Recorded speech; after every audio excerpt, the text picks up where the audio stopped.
এটা বিএলডিসি ফ্যানের পিসিবি, এটা এইমাত্র রিপেয়ার করলাম। এটা শর্ট হয়ে গেছিলো, শর্ট শো করছিলো, এই ফিউজটা উড়ে গেছিলো। ওরা কারণ হচ্ছে এই রেকটিফায়ারটা শর্ট হয়ে গেছিলো। এই রেকটিফায়ারটা আমি এখন চেঞ্জ করলাম।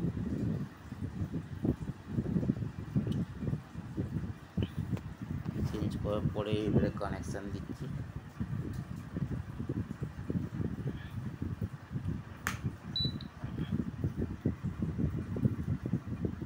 চালু হয়ে গেছে, বিপ সাউন্ড নিয়েছে। এবারে আমি রিমোট দিয়ে অপারেট করবো এটাকে।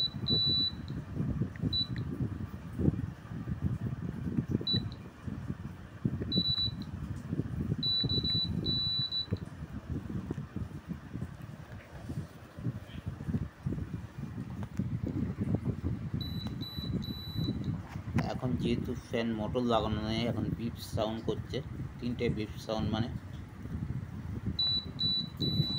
ফ্যানের কয়েলে যেহেতু কানেকশান নেই, 3টে বিপ সাউন্ড যদি এর মধ্যে আসে তবে ধরে নিতে হবে ফ্যানের কয়েলের প্রবলেম আছে কোনো।